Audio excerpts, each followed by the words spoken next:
नमस्कार दोस्तों, मेरा नाम प्रांजलि नीलेश चौहान है।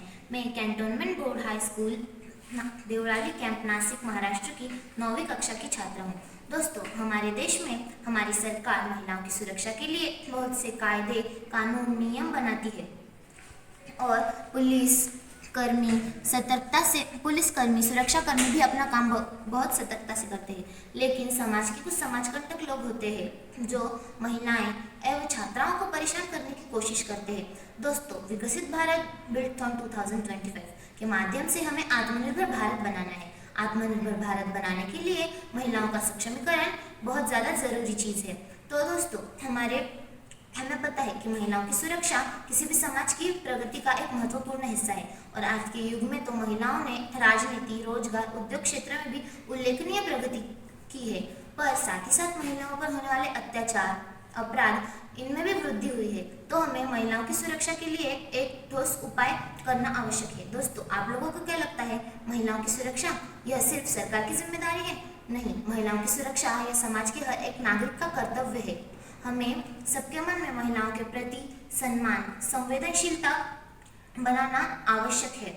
दोस्तों, हम देखते हैं, हम हमारे आसपास, हम जिस देश में रहते हैं, हम जिस गांव में रहते हैं, वहाँ पर ऐसी बहुत सारी घटनाएं होती है।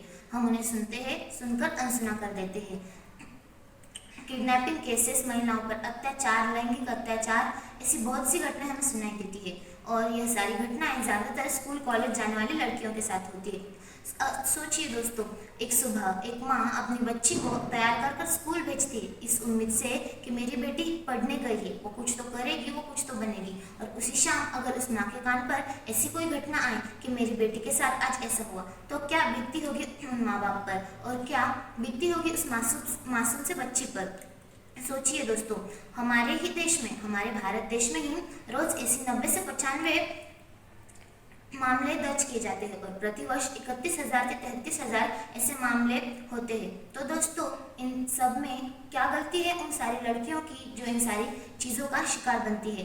तो क्या फिर लड़कियों ने घर से बाहर निकलना छोड़ देना चाहिए? महिलाओं ने काम करना छोड़ देना चाहिए? नहीं ना।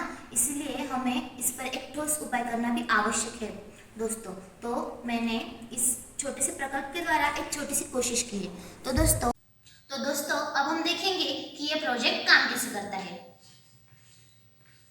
तो ये है हमारा प्रोजेक्ट टूल। ये अभी तो हमें इतना बड़ा दिख रहा है, लेकिन जब हम इसे यूज़ करेंगे तब हम इस सर्किट को बहुत छोटा कर देंगे। दोस्तों, ये है नेट लॉजिक, ये वाइब्रेशन सेंसर, ये जीएसएम और ये है अलग अलग तरह के कैपेसिटर्स। तो दोस्तों, अब हम इसका वर्किंग देखेंगे। ये वाइब्रेशन सेंसर है, हम इसे वाइब्रेट करेंगे।